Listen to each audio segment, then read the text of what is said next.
रिश्ते का एक अलग महत्व होता है, चाहे वो रिश्ता किसी के साथ भी हो। अगर बात पिता और बेटी के रिश्ते की जाए तो आप सभी को पता ही है कि क्या अनमोल रिश्ता इनके बीच में कायम होता है। पर अगर पिता ही दुश्मन बन जाए तो क्या होगा, और अगर अपनी ही बेटी के साथ वो हरकत कर दे जो शायद कभी किसी ने सोची भी ना हो, तो क्या हो सकता है। हेलो, मैं प्रिया बंसल अपने शो शी मैटर्स पर आपके लिए लेकर आई हूँ ऐसी कहानी जो एक ऐसी सच्ची घटना पर आधारित है जिसको सुनकर आपकी रूह तक कांप जाएगी। एक पिता ने 24 साल तक अपनी ही बेटी को घर के ही बेसमेंट में कैद करके रख दिया। सालों तक कई बार अपनी बेटी के साथ दुष्कर्म भी किया। ये लड़की 7 बच्चों की मां भी बन गई। लड़की की इस भयानक दास्तान पर गर्ल इन द बेसमेंट नाम से एक फिल्म भी बनाई गई है। इस फिल्म के निर्देशक एलिजाबेथ रोम है। ये फिल्म एलिजाबेथ फ्रिजल के साथ हुई सच्ची घटना पर आधारित है। एलिजाबेथ फ्रिजल ने बताया था कि उसके पिता ने 24 साल तक उसे कैद करके रखा और उसके साथ दुष्कर्म किया।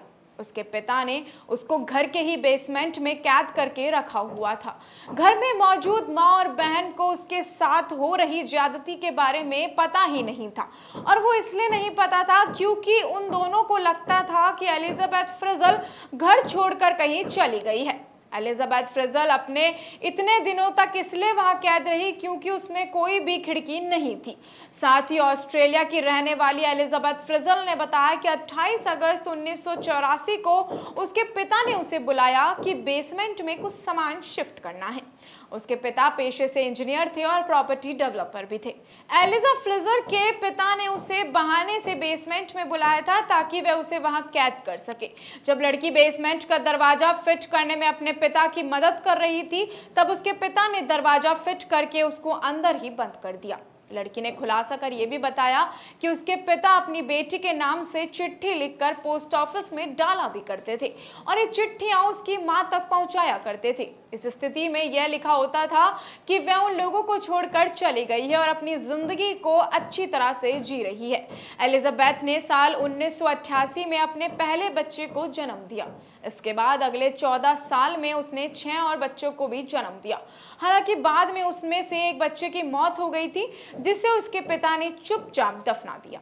लड़की के मुताबिक उसके पिता उसे गंदी फिल्में देखने को और उसके साथ शारीरिक संबंध बनाने के लिए टॉर्चर किया करते थे।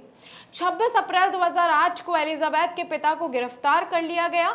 उस वक्त उनकी उम्र 73 साल की थी। खुलासे में यह सामने आया कि 12 साल की उम्र में ही ये शख्स अपनी बेटी के साथ दुष्कर्म कर रहा था। इस मामले में जोसेफ को जेल की सजा हुई।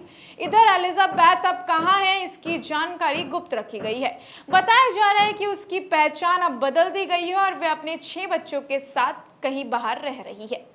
आज वो अपनी जिंदगी, अपनी आइडेंटिटी चेंज करके जी रही है। क्या गुजर रही होगी उस लड़की पर जिसने ये सब महसूस किया होगा। अपने पिता का साथ, उनका प्यार, उनका लाड सबने छीन लिया और एक जिंदगी तक को जीने का सपना उससे छीन लिया गया। आज वो बाहर है और सेफ है और अपने बच्चों के साथ अपना जीवन बिता रही है। अगर आपके हौसले बुलंद हैं और आप कभी हार नहीं मान रहे हैं तो कोई भी ताकत आपको रोक नहीं सकती। ऐसी और भी इंटरेस्टिंग स्टोरीज के लिए, महिलाओं के आसमान छूने, कुछ नया करने की कहानी हम आपके लिए लेकर आते रहेंगे। तब तक के लिए इजाजत दीजिए। मैं आपके साथ प्रिया बंसल। धन्यवाद।